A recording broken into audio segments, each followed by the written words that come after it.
इस प्रसारण के पुण्यार्जक हैं श्रीमान महावीर प्रसाद जी सेठी, श्रीमती शकुंतला जी जैन सेठी, कोटा राजस्थान खातौली वाले। श्री भगवान महावीर स्वामी के चरणान्विद में कोटि कोटि नमन वंदन करते हुए स्वास्थ्य लाभार्थम सुख समृद्धि वृद्धि निरोगता सहित दीर्घायु की मंगल कामना करते हैं। जगत गुरुवर आचार्य भगवान श्री विद्यासागर जी महाराज साह के पूर्ण स्वस्थता पूर्वक लंबी दीर्घायु की वीर प्रभु से प्रार्थना करते हैं। श्री अशोक पहाड़िया, श्रीमती मंजू पहाड़िया, अनिरुद्ध पहाड़िया, सपना पहाड़िया, आश्विन पहाड़िया, पल्लवी पहाड़िया, आर्जव, अव्यान एवं अनाया पहाड़िया, कोटा।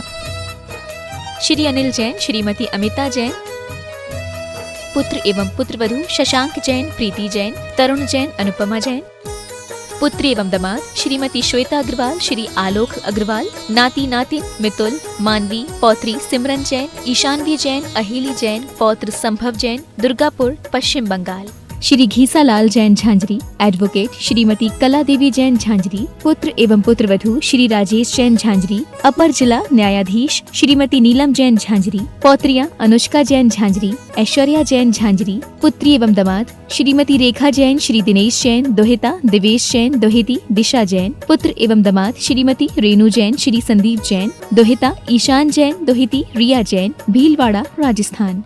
माताजी श्रीमती मनोरमा जैन, श्री संतोष कुमार जैन, श्रीमती निर्मला जैन, भ्रात एवं भ्रातवधू श्री प्रदीप जैन, श्रीमती प्रीति जैन, पुत्र एवं पुत्रवधू लकी जैन, शिवानी जैन, पौत्र अनिकेत जैन, पौत्री अनवी जैन, पुत्र यश जैन, बिट्टू, पुत्री एवं दामाद पिंकी जैन, विकास जैन, दोहित्र देवांश जैन, पुत्री एवं दामाद रिंकी जैन, जय जैन, दोहित्र अरिहंत जैन, खुशी जैन, संतोष जैन, केटर्स, सागर, मध्य प्रदेश।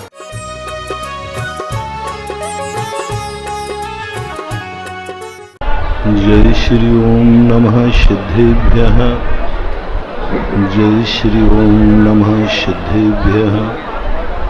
सर्वमंगलमांगल्यं सर्वकल्याणकारकं प्रधानं सर्वधर्माणां जैनं जयतु शासनं, जैनं जयतु शासनं।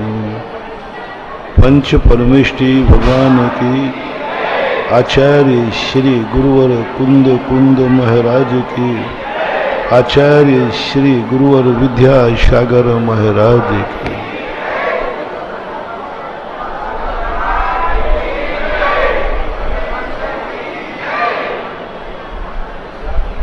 प्रसंग चल रहा है अपना कि हम अपने आप में इतनी शक्तियों के भंडार हैं, शक्तियों के लिए हम जागृत करने के लिए जन्म जन्म से पुरुषार्थ और पुण्य कर रहे हैं, फिर भी ऐसा नहीं लग रहा है कि जितनी हम मेहनत कर रहे हैं उतना फल मिल रहा है।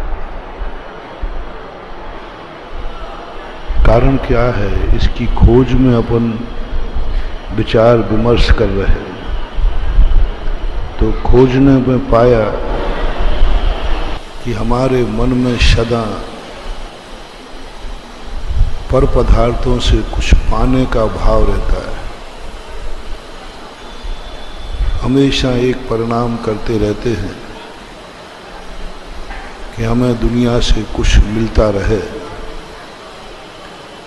तो अपन ने कल प्रश्नों से समझा था, 2-3 दिन पहले और भी समझा था, जब जब हमारे मन में ये भाव आवे कि दुनिया से मुझे कुछ मिले, वो कुछ भी हो सकता है, धन भी हो सकता है, इज्जत भी हो सकती है, मान सम्मान भी हो सकता है, भोजन पानी भी हो सकता है, सहारा भी हो सकता है। तो जब जब ये भाव आएगा, चाहे वो एक पेड़ से भी क्यों ना हो, इस पेड़ से मुझे फल मिल जाए, तो हमारा पुण्य क्षय होता है। 6 महीने चलने वाला पुण्य एक बार ये भाव करने से नष्ट हो जाता है।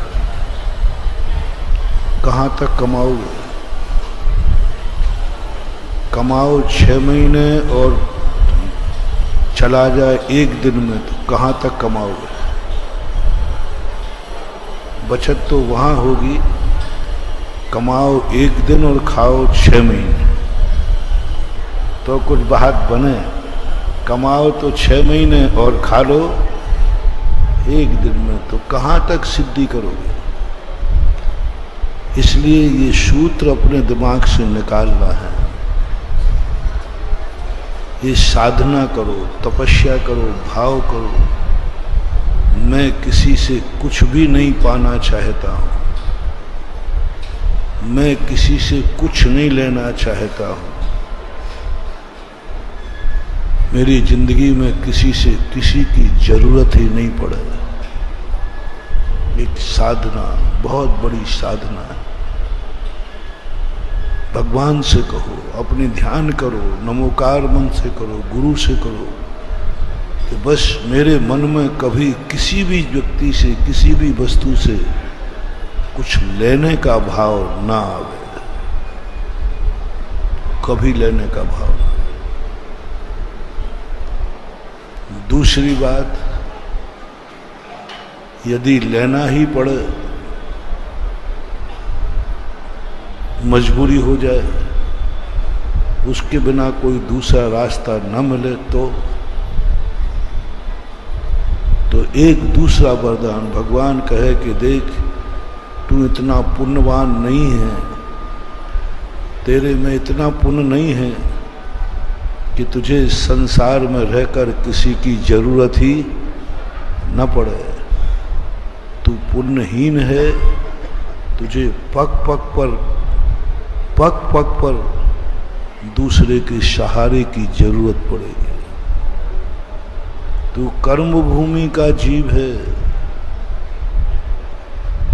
देव नहीं है तू। भोग भूमिया जीव नहीं है तू कि जन्मते ही किसी की जरूरत नहीं पड़ी और बड़ा हो गया। तू कर्म भूमि का जीव है, तुझे जन्म के बाद बड़े होने के लिए माँ बाप की जरूरत पड़ेगी। तू नहीं सीख सकता जिंदगी बिना सहारे के। मैं तुझे कैसे वरदान दे दूं?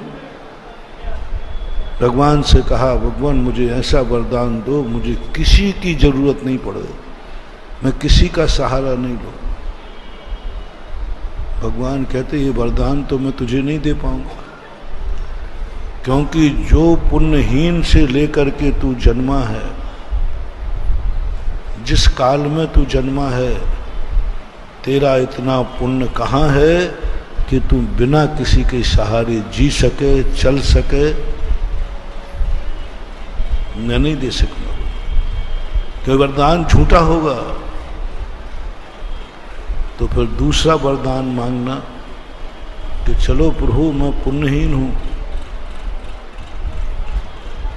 हूं, मुझे पग पग पर दूसरों का सहारा लेना पड़ेगा, तो एक सहारा दे दो, एक वरदान दे दो, मुझे किसी से कुछ मांगना न पड़े, बिना मांगे मिल जाए। भिखारी नहीं बनना करा। परसों 2 दिन के पहले का प्रवचन याद होगा। ले लूंगा भगवान, आपने कह दिया कि तुझे सहारा तो लेना पड़ेगा। तू बिना हवाओं के श्वास के नहीं जी सकेगा, तू बिना पानी के नहीं जी सकेगा, बिना भोजन के नहीं जी सकेगा, बिना परिवार के नहीं जी सक। पग पग पर तुझे सहारा लेना पड़ेगा। तो एक वरदान जरूर मांग लेना, भगवान एक वरदान दे दो कि मुझे जिस चीज की जरूरत पड़े उसे मुझे मांगना न पड़े। भिखारी मत बनने देना। चलो मैं ले लूंगा सहारा, चलो मैं दूसरे का सहारे पे ले लूंगा, लेकिन भिखारी बन के नहीं लूंगा, मांगूंगा नहीं। खा लूंगा रोटी लेकिन मांग के नहीं खाऊंगा, पी लूंगा पानी लेकिन मांग कर नहीं पीऊंगा, पहन लूंगा कपड़े लेकिन मांग कर नहीं पहनूंगा, रह लूंगा मकान में लेकिन मांग कर नहीं लूंगा। बस मांगना नहीं पड़े, किसी से भी नहीं, माँ बाप से भी नहीं। भगवान बुरा मत मानना, मेरा मन कर रहा है कि तेरे दरवाजे भी मुझे मांगना न पड़े, ऐसा वरदान दे दे। मैं तेरे दरवाजे भक्त बन के आना चाहता हूं, भिखारी बन के नहीं। तेरा बेटा बन के आना चाहता हूं, भिखारी बन के नहीं। भिखारी बन के नहीं आना चाहता। मंदिर में आओ भगवान का भक्त बनकर, बेटा बनकर, भिखारी बन के मत आओ। गुरु से आशीर्वाद लो, भगवान मैं तेरा भक्त हूं गुरुदेव, मैं तेरा शिष्य हूं, भिखारी नहीं हूं। बस एक ही वरदान दे दो, मेरी जिंदगी में ऐसा कभी दिन ना आए जिस दिन मैं तेरे सामने कुछ मांगने आ जाऊं। गुरु के सामने मांगना पड़े, नहीं गुरुदेव मैं भिखारी नहीं हूं। गुरु के सामने नहीं, भगवान के सामने नहीं, माँ बाप के सामने नहीं, नमोकार मंत्र से नहीं, भक्तांबर से नहीं, शांति धारा से नहीं, अभिषेक से नहीं, किसी भी महाशक्तियों से नहीं, मुझे मांगना न पड़े। ये कम से कम ऐसा वरदान, ऐसी स्थितियां मेरे लिए चाहिए, मुझे चाहिए। ये वरदान मिल जाए तो समझ लेना तुम्हारा ओहो, जिस दिन तुमने ये नियम ले लिया उसी दिन तुम्हारी अंदर की शक्तियां जागना चालू हो जाएंगी, चमत्कार चालू हो जाएंगे। तुम सोच के दंग रह जाओगे, ये शक्ति मेरे पास कहां से आ गई। कुछ नहीं, जो परसों कहा था, मांगने का भाव आते ही हमारी महीनों के पुण्य एक क्षण में नष्ट हो जाता है। मिलेगी रोटी तो खा लूंगा, नहीं मांगूंगा तो मांग के तो नहीं खाऊंगा। घर में अपना घर ही तो है, यहां मांगने में क्या, नहीं, घर में भी नहीं मांगूंगा, घर में भी नहीं।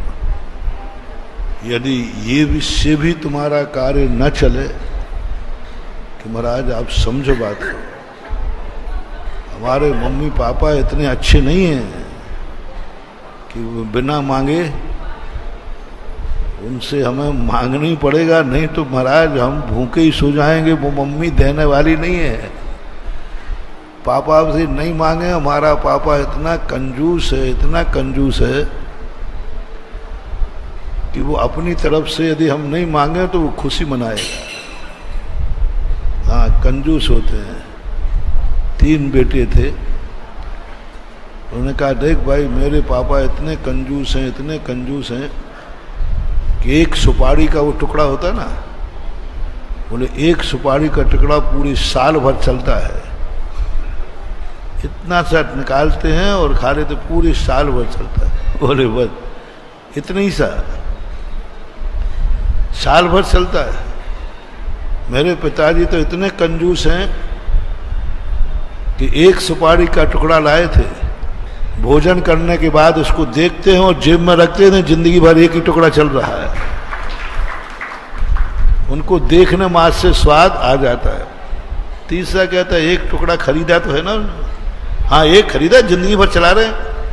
तीसरा कहता मेरे पिताजी तो इससे भी आगे के हैं, भोजन करने के बाद दुकानदार के यहाँ चले जाते, उसके डिब्बे में देख करके वापस आ जाते, जिंदगी निकल गई।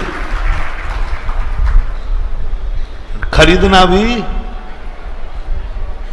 महाराज जी हम लोगों के पापा ऐसे हैं जिनको ऐसा लगे, हाँ बहुत बड़ी बात। उस दिन हमने कहा भी था, हर पिता को ये साधना करना है, अपने सामने अपने बेटे को भिखारी मत बनने देना। साधना है, पिता की एक साधना है, तपस्या है। बेटे को भिखारी नहीं बनने देना, माँ को साधना है, तपस्या है। बेटे को भिखारी बनाकर रोटी मत देना, ये बहुत बड़ी साधना गृहस्थ की।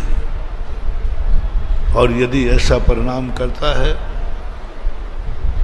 तो कम से कम मान लीजिए ऐसे भी लोग होंगे महाराज जी आप बहुत ऊंची किताब कह रहे हो, चौथे काल की बात कर रहे हो, अभी तुम्हें दुनिया का रूप मालूम नहीं महाराज जी। यहाँ हमारे घर में सब लोग ऐसे हैं, बिना मांगे तो वो पानी भी नहीं पिलाएंगे।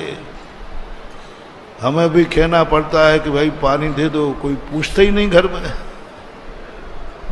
कोई नहीं पूछता, जाके बैठ जाओ, पर पूछो भाई पानी लाके दो तो कोई लाके दे देता है।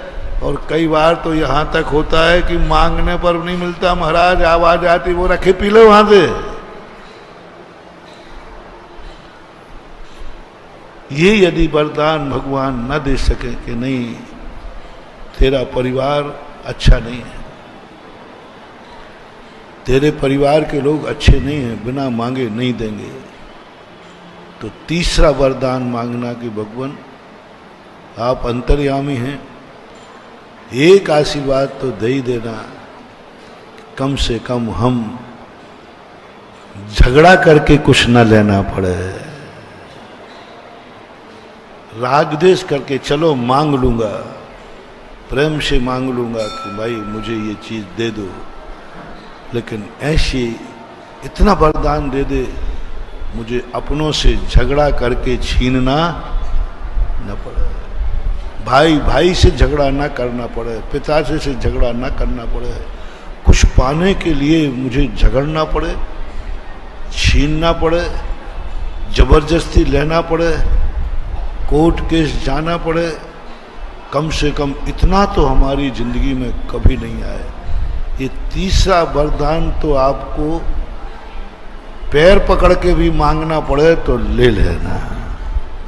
दो में थोड़ी गुंजाइश दे दी कि चलो कोई बात नहीं, कभी मांगना पड़े तो प्रेम से, लेकिन छीनना पड़े, राग द्वेष करना पड़े, कोर्ट केस करना पड़े, इतनी कसाई हो जाए, बस ऐसी मेरी जिंदगी में ना आए कि अपनों के सामने हमें अपनों से ही लड़ना पड़े, खून खून से लड़े, दूध दूध से लड़े। एक वरदान तुम्हें जैसे बने तैसे ले लेना,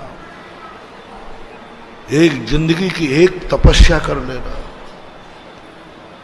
जिंदगी का एक साधना कर लेना और कुछ नहीं करना। तुमसे कोई नियम बने तो नहीं पालना, कोई नमोकार मंत्र पढ़े तो नहीं पढ़ना, मंदिर नहीं आओ तो मत आना, महाराज की और प्रवचन सुनो या नहीं सुनना, बस जिंदगी में एक साधना जो कर ले, हम कभी अपनों से झगड़ा करके कोई चीज नहीं छीनेंगे। ये वरदान मिल गया तो आपको 33 नंबर से आप पास हो गए। जिंदगी में गर्व से कह सकोगे, तुमने कोई अच्छा कार्य किया है तो कह सकोगे हाँ मैंने अपनों से कोई वस्तु झगड़ा करके राग द्वेष करके नहीं की। आज भी हम सब अलग अलग रहते हैं, लेकिन हम में अभी भी भाई जैसा प्यार है, प्रेम है। अपनी रोटी खाते, अपना कमाते, अपना मकान है, अपना सब कुछ है, लेकिन आज भी हम सब में प्रेम है। बंटवारे के बाद प्रेम बना रहे। 90% बंटवारे के बाद क्या होता है, किसी ना किसी बात पर नोक झोंक नहीं, नहीं, बंटवारे के बाद भी प्रेम बना रहे। बंटवारा तो होता है, होता रहेगा, लेकिन बस ये प्रयास करना, धन बढ़ जाए तो बढ़ जाए, प्रेम नहीं बंटना चाहिए, भाईचारा नहीं बंटना चाहिए। यदि ये तुम्हारी जिंदगी में आ गया, जाओ, तुम्हारी जिंदगी में ऐसे वरदान आएंगे, कभी भी तुम कहीं भी अपने परिवार की छाया में रहोगे, तुम्हारे घर में किसी की अकाल मौत नहीं होगी, तुम भी अकाल में नहीं मरोगे। तुम्हारी जिंदगी में वियोग नाम का दुख नहीं होगा, बिछोह नहीं होगा, क्योंकि 33 नंबर वाले से तुम्हारे घर में तुम्हें कभी वियोग सहन नहीं करना पड़ेगा। पिताजी मर गए छोटी उम्र में, बेटा मर गया, पति मर गया, पत्नी मर गई, भाई मर गया, जवान बहन मर गई, सब कुछ नहीं। कुछ नहीं, कभी नहीं, जिंदगी में नहीं।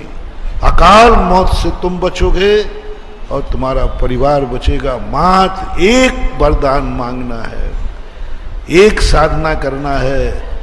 मैं अपने परिवार से झगड़ा करके हैं, बिना झगड़ा के यदि एल्युमिनियम का कटोरा मिले तो ले लेना, और झगड़ा करके सोने का महल भी मत लेना रे।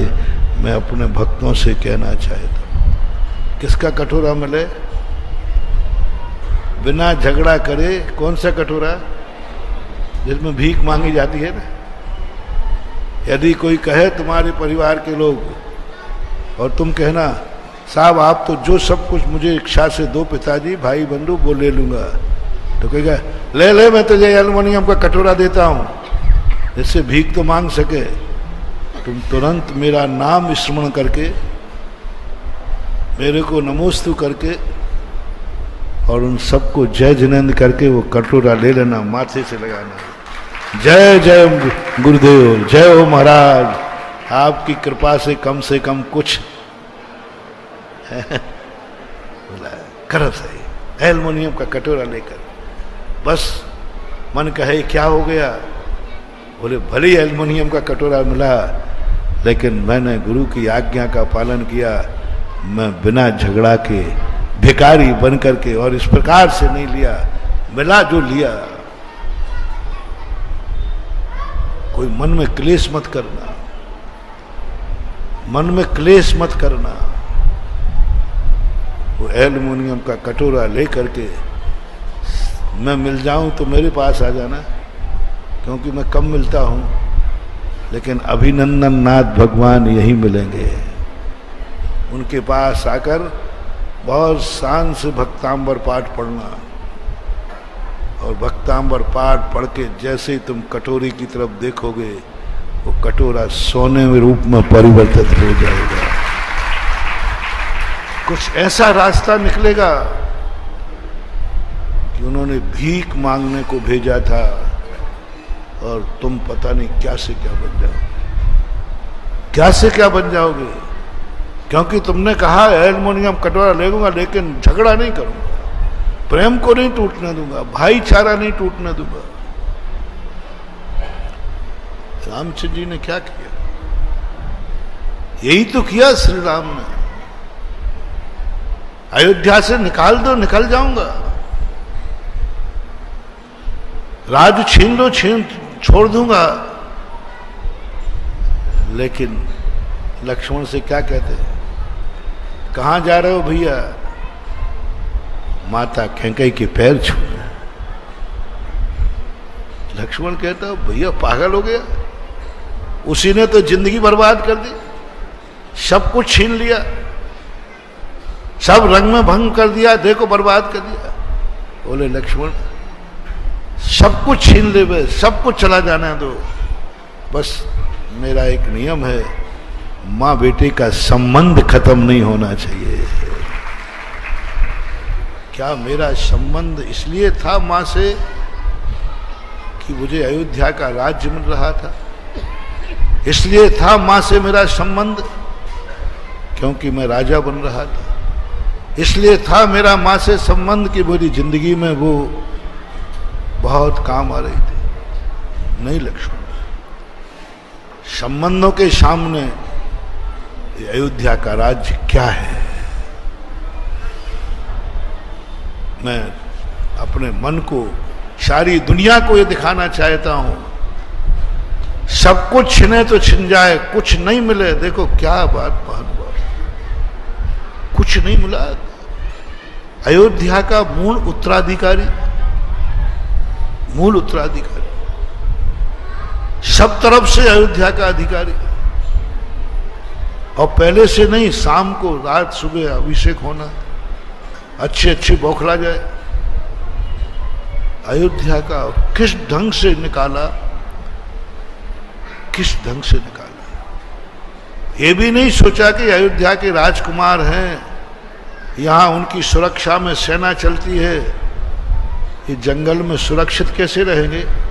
कम से कम एक सेना की टुकड़ी तो, 2-4 बॉडीगार्ड तो दे देते। नहीं, तो हिस्सा दे देते, कुछ तो कह देते कि लो इतना हिस्सा लेके जाओ। यहां तक कि राजकीय वस्त्र भी उतरवा लिए, राजकीय वस्त्र उतरवा लिए, राजकीय वस्त्र, कुछ नहीं, एक जोड़ी कपड़ा। चलो दोनों पुरुष थे, कम से कम सीता के लिए तो 2 साड़ी दे देते। नारी है, कल क्या बदलेगी, नहाएगी, वो भी कुछ भी दे के नहीं भेजा। इसका प्रमाण कहां मिला मालूम आपको? कहां प्रमाण मिला? जब नदी पार करने के लिए खेवटिया की नाव में बैठे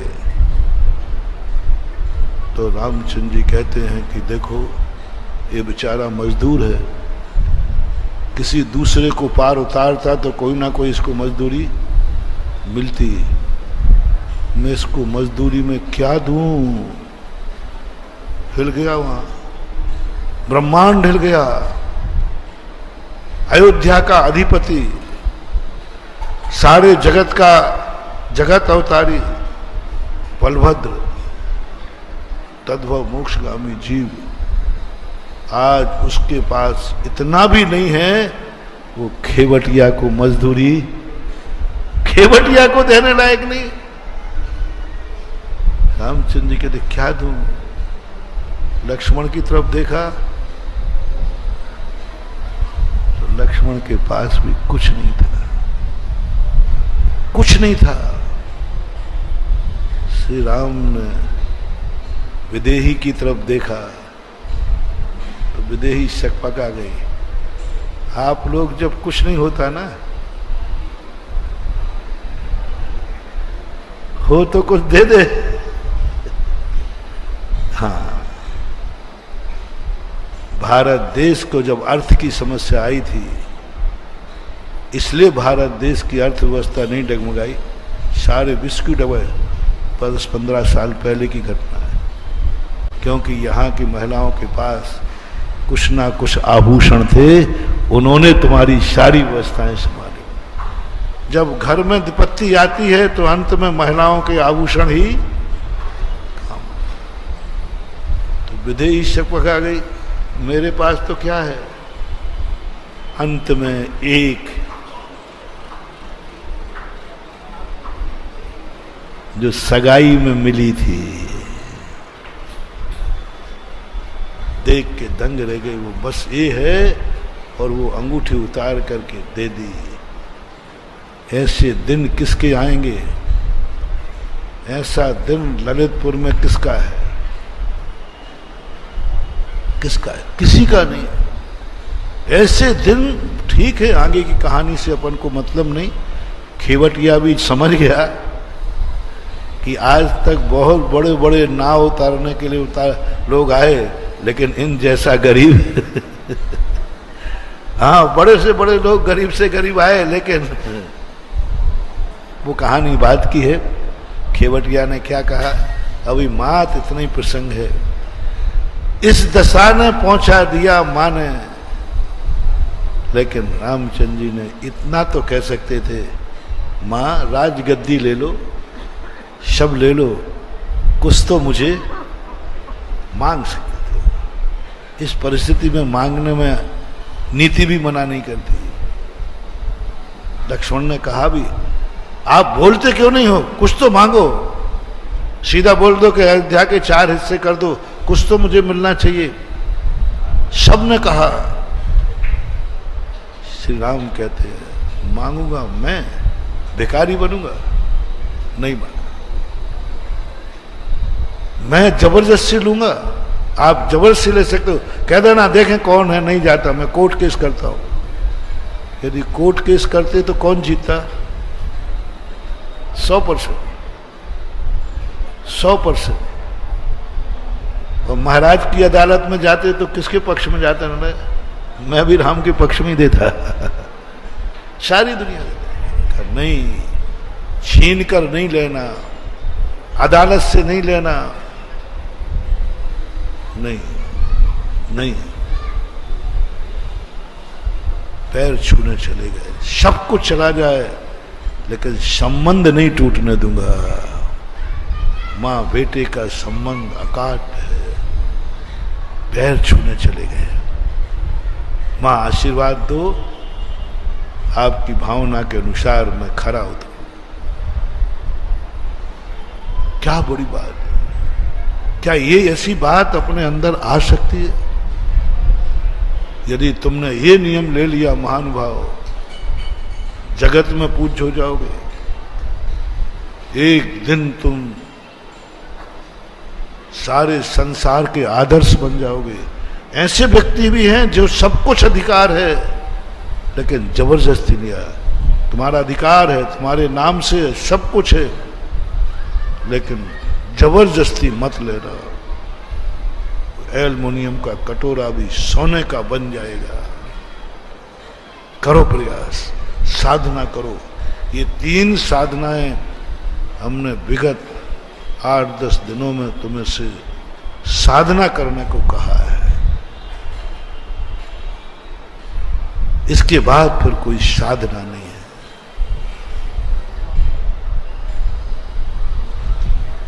एक सप्लीमेंट्री और है थोड़ी सी, पास ही में रहने दो कि सप्लीमेंट्री का मार्ग भी बताओ। हैं? काय को फालतू इज्जत खराब कर रहे हो। 3 चतुर्मास कर चुका हूं। 4थे चतुर्मास के बाद ललितपुर को सप्लीमेंट्री दूं, 3 ही काफी है। सप्लीमेंट्री उनको है जिनको गुरुओं का सानिध्य नहीं मिलता, जिनको ऐसे मंदिर जिनालय नहीं मिलते, जिनको ऐसा पवित्र जैन कुल नहीं मिलता, जिनको पवित्र जैन कुल नहीं मिलता। सप्लीमेंट्री उनको है जिनको भारत देश जैसा देश नहीं मिलता। भारत जैसा देश नहीं मिलता, उच्च कुल नहीं मिलता, जैन कुल नहीं मिलता, जैन कुल में ललितपुर नहीं मिलता, ललितपुर में भी साधुओं का चतुर्मास नहीं मिलता। उनके लिए है ये। जिनको भारत में जन्म हुआ हो, भारत में जैन जन्मा हो, जैन में ललितपुर में जन्मा हो, और ललितपुर में भी 3-3 चतुर्मास जिनको मिल गए हों, 4था भी मिल रहा है, उनके लिए नहीं। 33 नंबर से नीचे मत आओ, मत आओ। घर घर में एक बात होना चाहिए, हम वो पुण्यात्मा हैं, कम से कम हम झगड़ा करके दें। उन पापियों के लिए, उन मिलेक्षियों के लिए जो पुण्यहीन हैं, उनके लिए सप्लीमेंट्री रखी है कि यदि जबरदस्ती लेना पड़े तो मैं नहीं कह रहा हूं, हाँ मिलेक्षी बनना हो तो बनना पड़े, जबरदस्ती लेना पड़े तो, मांग कर लेना पड़े तो ले लेना, लेकिन छल कपट करके चोरी करके माल मत लेना है। परसों की बात याद है, चोरी कर, चलो मांग, नहीं मैं लेके रहूंगा, नहीं दोगे तो मैं धड़ल्ले के साथ दूंगा, मैं ये छीनता हूं। लो कम से कम उजागर तो छीना। लेकिन अपनों से कभी चोरी करके नहीं करना, छल कपट करके नहीं करना, अपनों से छुपा करके। स्विट्जर बैंक, स्विट्जर बैंक कौन था परसों? अब संकेत में समझा करो, अब समझदार हो गए ना। जब भी स्विट्जर बैंक कहें तो समझ लेना। नहीं, सबको उजागर करके गए और कह देना साहब नहीं देता हूं, मैंने कमाया है, छुपाऊंगा नहीं, चोरी भर करके नहीं लूंगा। हाँ ये पैसा मैं लूंगा, मेरे पास है, लेकिन छुपा करके चोरी नहीं करना। क्योंकि गुरु से कपट, मित्र से चोरी, या हो निर्धन। गुरु का अर्थ मात महाराज ही मत लेना। गुरु का अर्थ होता है अपने से बड़े, गुरु का अर्थ होता है अपने से पूज्य।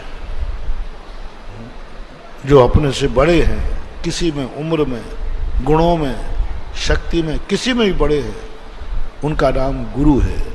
इनसे कपट मत करना, छल मत करना, अन्यथा फिर ये क्या हुआ, तुम कितना भी धन लोगे छल कपट करके, कभी ना कभी तुम्हें दरिद्रता का मुख देखना ही पड़ेगा। ये जो हमने तुम्हें साधना के सूत्र विगत दिनों दिए, इनको मात आज मैंने रिपीट कर करके तुम्हें एक सारांश रूप में बता दिया। विस्तार इनके गुण दोष, इससे हानि लाभ का वर्णन हमने विगत दिनों 1-1, 2-2 घंटे बोल करके बताया। अब अपनी उस बात पर डिस्कशन कर रहे थे जो कल किया था कि कुछ बुराइयां ऐसी हैं जिन्हें सारा जगत बुरा मानता है, कुछ बुराइयां ऐसी हैं जो तुम खुद बुरा मानते हो। उन बुराइयों को तो तुम छोड़ चुके हो, या तुम्हारे में वो बुराइयां हैं नहीं, होती तो आज तुम प्रवचन सभा में नहीं बैठे होते। यदि वो बुराइयां तुम्हारी समाज में होती तो मेरा चतुर्मास यहां नहीं हो रहा होता। जिस समाज में ऐसी बुराइयां होती हैं जहां समाज बुरा मानती है, कुल बुरा मानते हैं, जाति बुरा मानती है, वो स्वयं भी बुरा मानता है। ऐसी बुराइयां जिस समाज में बहुमत में होती हैं, उस समाज में कभी साधु का चतुर्मास करने का भाव ही नहीं होता, पर निमित्त ही नहीं बनेगा। समझ लेना, जब तुम प्रयास करने के बाद भी तुम्हें चतुर्मास नहीं मिल रहे, प्रयास करने के बाद भी तुम मंदिर नहीं बना पा रहे हो, प्रयास करने के बाद भी तुम्हें भावना है लेकिन माला नहीं फेर पा रहे हो, प्रयास करने के बाद भी तुम स्वाध्याय नहीं कर पा रहे हो, बहुत प्रयास करने के बाद भी आचार्य श्री तुम्हारी तरफ ध्यान नहीं दे रहे हैं, बहुत प्रयास करने के बाद भी मंदिर नहीं बना पा रहे हो, बिना मंदिर के खा रहे हो, समझ लेना तुम्हारे उस नगर में, समाज में कोई ऐसी बुराई का बहुमत है, बहुमत कह रहा हूं, 100 लोगों में से 60 लोगों में ऐसी बुराई है जो बुराई देश की भी बुरा मानता, जाति भी बुरा मानती, परिवार भी बुरा मानता, और तुम खुद भी बुरा मानते हो। ऐसा 60% लोगों में ऐसी बुराई है, और जहां ऐसी बुराई 60% होती है, वहां कभी साधुओं के चतुर्मास करने का भाव नहीं होता, आचार्य श्री का भी नहीं होता, वो मन ही नहीं बनाए। समझ लेना कि हमारे यहाँ कोई ना कोई ऐसी त्रिकाली बुराई है, हमारे नगर में ऐसे पुण्यहीन जन्मे हैं, वो पुण्यहीन हैं जिन्होंने अतीत भवों में, मान लो 100 लोग हैं तो 60 लोग ऐसे हैं जिन्होंने अतीत भवों में ऐसे पाप, ऐसी बुराई की है, ऐसे गंदे कार्य किए हैं, ऐसे शराबखोरी की है, आदि आदि, जिस कारण से ऐसे पुण्यहीन जीव इस नगर में 60% हैं। इस कारण से हमारे लिए कोई न देव का, न शास्त्र का, न गुरु का सानिध्य नहीं मिल रहा है। ये जबकि जमा लेना, अतीत भव के पापी लोग जन्मे हैं इस नगर में, प्रमाण क्या है? इतना प्रयास करने के बाद भी कोई साधु नहीं आ रहा, इतना प्रयास करने के बाद आचार्य श्री सुन नहीं रहे, इतने प्रयास करने के बाद भी मंदिर नहीं बन पा रहा, इतना प्रयास कर रहा हूं मैं जिंदगी में लेकिन स्वाध्याय नहीं कर पा रहा हूं, माला भी नहीं फेर पा रहा हूं। समझ लेना तुम्हारी अतीत की जिंदगी 60% कुछ ऐसे गलतों में निकली है, नियम से, नियम मान लेना। यदि आपकी जिंदगी में कभी ये मिल जाए कि आपका जन्म वहां हो जो जैन कुल, आपका जन्म ऐसा हो जहां 45वें दिन तुम्हारी मां तुम्हें मंदिर ले जाए तुम्हारा ऐसा कुल हो जिस कुल में सब लोग भगवान का अभिषेक पूजन करके भोजन करते हो। ऐसा नगर हो जहां गली गली में, हर मोहल्ले में मंदिर हो। ऐसा स्थान हो जहां आचार्य श्री और महाराज लोग एक एक नहीं 4-4 चतुर्मास हो जाए। समझ लेना इस नगर में 50% से कम पापी लोग रहते हैं। 50% से कम ऐसी बुराई करने वाले लोग जन्मे हैं जिनकी जिंदगी में अच्छाई 60% थी और बुराई, अधिकतम बता रहा हूं, कम से कम तो और हो सकती है, अधिकतम आप जितने ललितपुर में जन्म रहे हैं ये अतीत भव के वो अच्छे आदमी हैं जिनमें अच्छाई 60% थी और बुराई होगी भी किसी में तो 40%। बहुमत किसका हो गया? उसी का जन्म ललितपुर में होगा, हुआ है। सन 1991 के बाद जितने जन्मे हैं उनकी बात है। पहली बात तो भारत में ही जन्म हुआ है उसका जिसके अंदर 60% अच्छाई थी, 40% बुराई थी। जैन जाति, जैन कुल में जन्म हुआ है, 60% अतीत का अच्छा आदमी है, 40% रही होगी कोई बुराई। पूरी जिंदगी में 60% उसने अच्छे कार्य किए होंगे, 40% बुरे कार्य किए होंगे। 40% उसका मन बुरा रहा होगा, 60% अच्छा रहा होगा। आंखों से 40% बुरा देखा होगा, 60% अच्छा देखा होगा। कानों से 40% बुरी बातें सुनी होंगी, 60% अच्छी बातें सुनी होंगी। मुंह से 40% बुरा बोला होगा, 60% अच्छा बोला होगा। धन मिला था तो धन से 60% धन से अच्छे कार्य किए होंगे, 40% बुरे कार्य किए होंगे। तभी तुम्हारा जाकर के ललितपुर में जन्म हुआ है। तुम्हारा मन, तुम्हारी आंख, तुम्हारे कान, तुम्हारा मुख, तुम्हारे पैर, तुम्हारा धन, तुम्हारा सब कुछ 60% दे दिए मैंने।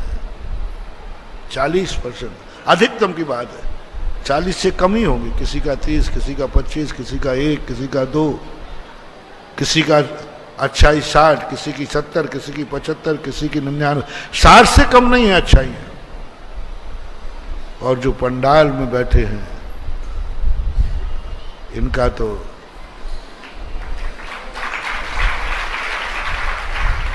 पचहत्तर 80% तुमने अच्छा किया है। जो भगवान का दर्शन सुबह से कर रहा है उसने अतीत भवों में इन आंखों से 80% अच्छा किया है, 20% खुद बुरा हुआ है। जो प्रवचन सुन रहे हैं इन्होंने कानों ने 80% अच्छा किया है, पुण्य किया है, 20% कहीं से बुरा हो गया है। नियम से 80% जिस समय तुम पंडाल में बैठे गुरु का प्रवचन सुन रहे हो, 80% तुम्हारा अच्छाइयों से भरा है, तुम्हारा मन सब कुछ हो रहा है नियम से। इसमें कोई संदेह करने की जरूरत नहीं। यदि इससे कम होता तो तुम पंडाल में आ ही नहीं सकते थे। कर्म तुम्हें गुमराह कर देगा। कर्म कहता है क्षेत्रपाल के अंदर अभी नहीं जाएगा तुम। बोले क्यों? तू अभी 80% से नीचे है। तूने अतीत में अपनी जिंदगी में 80% पुण्य नहीं किया है, कम पुण्य है, इसलिए तू क्षेत्रपाल नहीं जा सकता। मैं जाऊंगा, देखें कौन रोकता है। कर्म कह जाएगा। वो रास्ते में ऐसा फोन बुलाएगा कि जल्दी आ जाओ, अस्पताल में सीरियस पड़ा है मरीज। अब किसने रोक दिया? तुमने जबरदस्ती करे। मैं जाऊंगा, देखें कौन रोकता है। कर्म कहता है मैं बताता हूं, 80% से नीचे इस समय 4 महीने किसी का एडमिशन नहीं है। कॉलेज होते ना कुछ अच्छे कॉलेज, जिनका रहता है इतने % से नीचे एडमिशन नहीं है। तो क्षेत्रपाल के अंदर इस समय जिनका 80% पुण्य लेके आए हैं उनका एडमिशन है, इसके बाहर वाले कृपया करके आएंगे तो उनका मोबाइल आ जाएगा, जल्दी रुक जाओ। तो तुरंत तक तो आ गए थे, वर्णी चौराहे तक आ गए थे, और हेलो जल्दी आ जाओ, अभी पेशी है, आज जल्दी जाना, वकील का आ गया, कोई ना कोई दंड फंद आ जाएगा। दूसरा, तुम्हारा मन ही नहीं होगा। इसके तो सारे जीव, कोई को बीमार कर ही नहीं सकता, सब पुण्य आत्मा है। तो फिर कर्म कहेगा इसका मन बिगाड़ो, मन बिगाड़ो, इसका ऐसा मन कर दो कि इसको नींद आ जाए, ऐसा मन कर दो कि इसका धर्म करने का भाव ही नहीं हो। कोई पूछे नहीं मेरा मन ही नहीं हो रहा है, पर यार महाराज मेरा मन नहीं होता, पर ये तेरी भूल नहीं है, तेरा पाप बुलवा रहा है, और क्षेत्रपाल की प्रवचन सभा का पुण्य बुलवा रहा है। 2 संस्मरण तुम्हें सुनाई देता हूं। एक व्यक्ति ने कहा कमेटी ने, ऐसे काम तो हम जहां जाते वहां होते ही कुछ ना कुछ होगा, और थोड़े मोड़े तो काम होते ही नहीं है। खोखों की भी आज गिनती नहीं, खोखे से बड़ा क्या होता है महाराज, वो तो आप ही नाम रखो और बाकी हो जाएगा, होता है। महाराज जी देखो आपने इतना काम हुआ, आपका चतुर्मास भी हो रहा है, आपका इतना मंदिर बन रहा है, लेकिन अभी एक सेठ इतना है उसके पास बहुत पैसा है, उसने अभी तक 1 रुपया नहीं दिया। हम लोगों के पास तो कुछ भी नहीं था महाराज, फिर भी इतना दे दिया कि जितनी ताकत नहीं थी।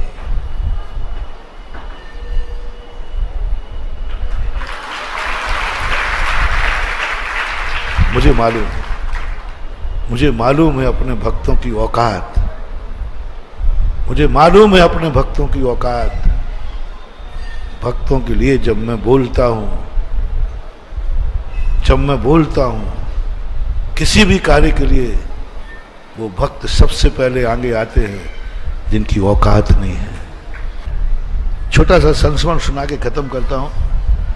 ऐसा एक बार हुआ, एक बहुत मुनि विरोधी था, मुनियों को बहुत बुरे भाव करता था, बहुत बुरे भाव। उसने प्रवचन सुना होगा, तो एक दिन जिस समय तुम आते उस समय नहीं आए हो, माली से पूछ के आएगा महाराज जी अकेले में कब रहते?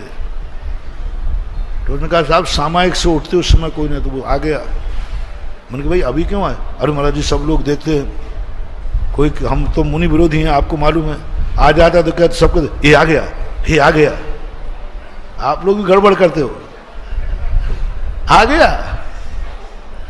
तो मैं चुपचाप आया। मैंने क्यों? बोले महाराज जी आपके प्रवचन सुन लिए मैंने, आप इतना स्पष्ट बोलते हैं, आपको ये भी डर नहीं लगता कि ये बात आप पे भी लागू हो रही है? तो भी आप कहने से नहीं डरते? महाराज जी देखो सही बोलना, आप झूठ मत बोलना। तो मैंने कहा पता तुम बता मैं झूठ बोल? नहीं महाराज मुझे विश्वास है आप सही ही बोलोगे। तो मैंने एक बार और बोलो। हाँ महाराज सही बोलोगे। महाराज जी बताओ पंचम काल में मुनि महाराज होते हैं कि नहीं? भावलिंगी मैंने अभी सुनाया था शायद कुछ दिन पहले। मैंने कहा ये बिल्कुल बुद्धू आदमी है, किससे पूछ रहा है?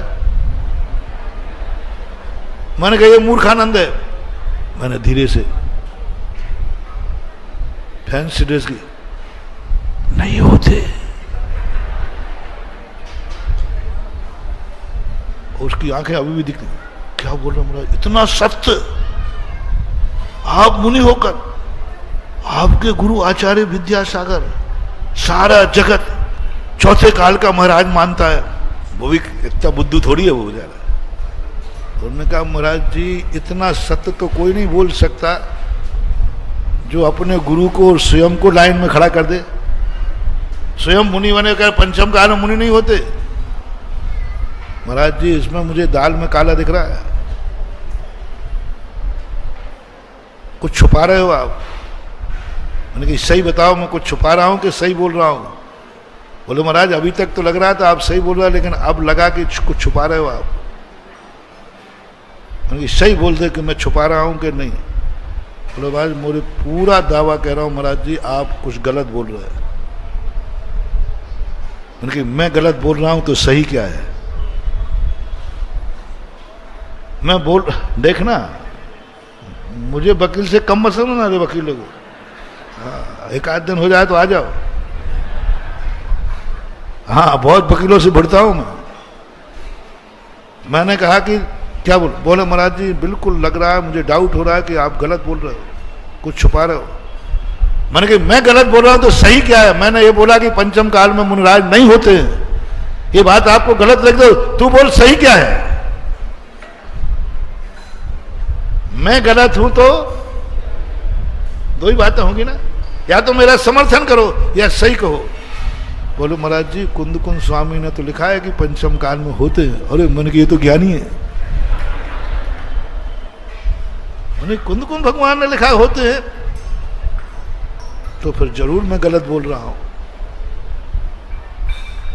उसने गाथा बोल दी कि महाराज पंचम काल के अंत तक जो मैं बोलता हूं अब मैं उसी से बुलवा रहा हूं, पंचम काल के अंत तक भावलिंगी मुनिराज रहेंगे। ये कुंद कुंद की गाथा है। मैं पढ़ी थी, मन पढ़े अच्छा ये गाथा है कुंद कुंद की। तो कुंद कुंद की ये गाथा है तो ये तो झूठी नहीं हो सकती, मैं झूठा हो सकता हूं। महाराज जी इतने आप झूठे मत बनो। ये गाथा आपको याद है कई बार प्रश्नों में आपने बोली है। उसने प्रूफ दे दिया। आपने प्रश्नों में बोली है, आपको ये गाथा याद है, आप बन रहे हैं। आप इतना बड़ा झूठ क्यों बोले? मैंने कि अब तूने झूठ पकड़ ही लिया है तो सुन ले बेटा। तू कौन है मुनियों का? बोले मुनि विरोधी। तो दुश्मन जो हमारा हो, दुश्मन का कल्याण करना चाहिए क्या? कल्याण दुश्मन पुराण से, मुनि पुराण से नहीं। मैंने कि यदि मैं कहते था कि मुनिराज होते हैं और तू मुनि भक्त बन जाता तो मेरी पॉलिसी तो खत्म हो जाती, तेरी दुर्गति कैसे होती? इसलिए मैंने सोचा कि अभी तो तू मुनि विरोधी था ही और मेरे कहने पर और विरोधी हो जाएगा, और जितना विरोधी होगा उतना ही नीचे जाएगा। दुश्मन की दुर्गति देख करके मजा आएगा। सब कर लेता हूं, चिंता मत करना।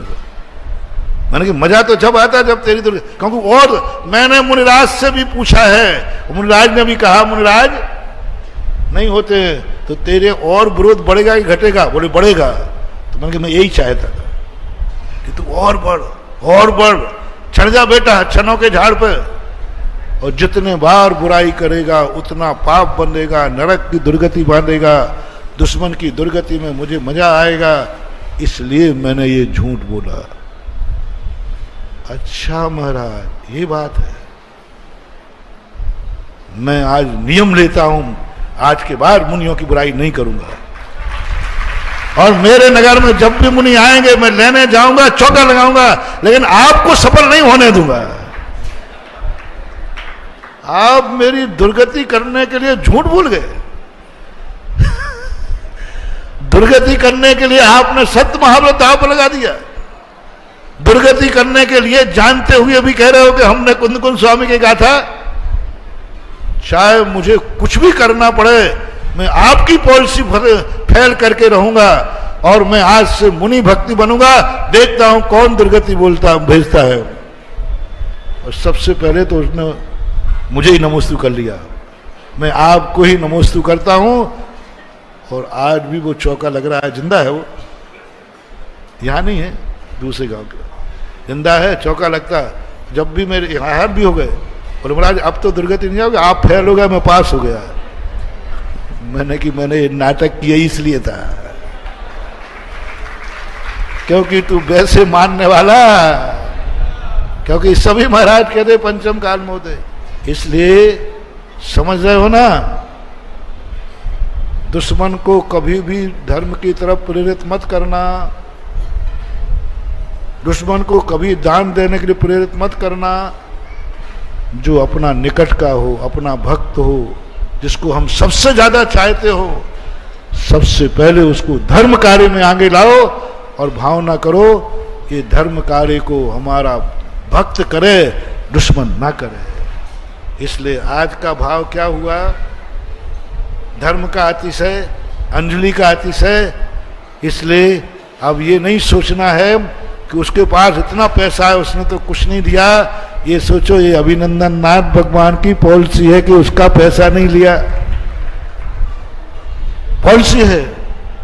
और आप लोग अमीर लोगों को अंतिम वाक्य देकर देता हूं, जब जब तुम्हारे पास किसी दान देने का, धर्म करने का समर्थ हो और तुम्हारा मन ना हो, समझ लेना हम बहुत खोटे हैं, जन्म जन्म के पापी हैं, हमारा धन खोटा है, हमारा मन खोटा है, तभी तो हमारे धर्म करने के भाव नहीं हो रहे। ऐसा आप विचार करना। समय हो गया। महावीर भगवान की। इस प्रसारण के पुण्यार्जक थे श्रीमान महावीर प्रसाद जी सेठी, श्रीमती शकुंतला जी जैन सेठी, कोटा राजस्थान खातौली वाले। श्री भगवान महावीर स्वामी के चरणान्वित में कोटि कोटि नमन वंदन करते हुए स्वास्थ्य लाभार्थम, सुख समृद्धि, वृद्धि, निरोगता सहित दीर्घायु की मंगल कामना करते हैं। जगत गुरुवर आचार्य भगवान श्री विद्यासागर जी महाराज साह के पूर्ण स्वस्थता पूर्वक लंबी दीर्घायु की वीर प्रभु से प्रार्थना करते हैं। श्री अशोक पहाड़िया, श्रीमती मंजू पहाड़िया, अनिरुद्ध पहाड़िया, सपना पहाड़िया, आश्विन पहाड़िया, पल्लवी पहाड़िया, आर्जव, अव्यान एवं अनाया पहाड़िया, कोटा। श्री अनिल जैन, श्रीमती अमिता जैन, पुत्र एवं पुत्रवधू शशांक जैन, प्रीति जैन, तरुण जैन, अनुपमा जैन। पुत्र एवं दामाद श्रीमती श्वेता अग्रवाल, श्री आलोक अग्रवाल, नाती नातिन मितुल, मानवी, पौत्री सिमरन जैन, ईशानवी जैन, अहिली जैन, पौत्र संभव जैन, दुर्गापुर, पश्चिम बंगाल। श्री घीसालाल जैन झांझरी, एडवोकेट श्रीमती कला देवी जैन झांझरी, पुत्र एवं पुत्रवधू श्री राजेश जैन झांझरी, अपर जिला न्यायाधीश श्रीमती नीलम जैन झांझरी, पौत्रियां अनुष्का जैन झांझरी, ऐश्वर्या जैन झांझरी, पुत्री एवं दामाद श्रीमती रेखा जैन, श्री दिनेश जैन, दोहिता दिवेश जैन, दोहिती दिशा जैन, पुत्र एवं दामाद श्रीमती रेणु जैन, श्री संदीप जैन, दोहिता ईशान जैन, दोहिती रिया जैन, भीलवाड़ा, राजस्थान। माताजी श्रीमती मनोरमा जैन, श्री संतोष कुमार जैन, श्रीमती निर्मला जैन, भ्रात एवं भ्रातवधू श्री प्रदीप जैन, श्रीमती प्रीति जैन, पुत्र एवं पुत्रवधू लकी जैन, शिवानी जैन, पौत्र अनिकेत जैन, पौत्री अनवी जैन, पुत्र यश जैन, बिट्टू, पुत्री एवं दामाद पिंकी जैन, विकास जैन, दोहित्र देवांश जैन, पुत्री एवं दामाद रिंकी जैन, जय जैन, दोहित्र अरिहंत जैन, खुशी जैन, संतोष जैन, केटर्स, सागर, मध्य प्रदेश।